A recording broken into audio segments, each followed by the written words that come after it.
Ahoy ahoy, Illegal Cross here. Let's go over critical attacks and critical rates. Critical attacks are attacks that ignore enemies' flee and deal bonus damage. Critical rate represents the chance you have to deal a critical attack. Critical attacks will deal 140% of the damage that your regular attacks would do.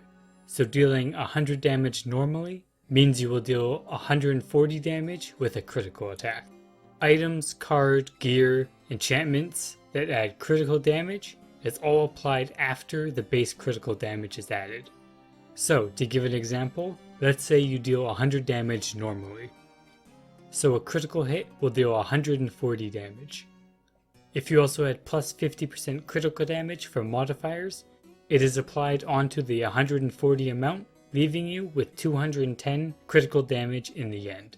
Some notes about critical attacks. Critical attacks ignore flee, but they can be evaded with perfect dodge.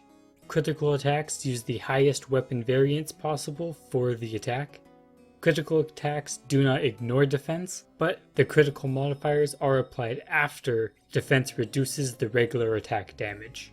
Now let's cover critical rates. Critical rate is shown in the status window, but that is not the final value on your chance to land a critical hit. To understand the critical chance, we need to look at the critical rate formula. Here's the formula used to calculate if you land a critical hit on an enemy. Critical rate minus mob luck divided by 5 equals the critical chance. Critical rate is what you have in your status window.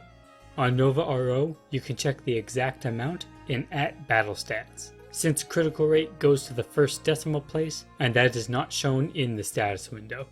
You have 1 base critical rate and you get 0.1 critical rate for every 10 base levels, as well as 0.3 critical rate for every point of luck, including bonus luck. Then you just add your critical rate from equipment and skills, and then you have your total critical rate. Mob luck is self-explanatory. It's the mob's luck divided by 5, rounded down to the first decimal. This total is also known as the critical shield, as it reduces your critical chance. Now you subtract the critical shield from your critical rate, and that is the chance you have to land a critical attack on that specific enemy. If you have a Qatar class weapon equipped, then you double your critical rate. If you are casting a skill that uses only half your critical rate, you divide the total critical chance by 2. That's all there is to know about critical rate and critical attacks. If this video helped you, please subscribe to my channel, as I'll be making more content like this in the future.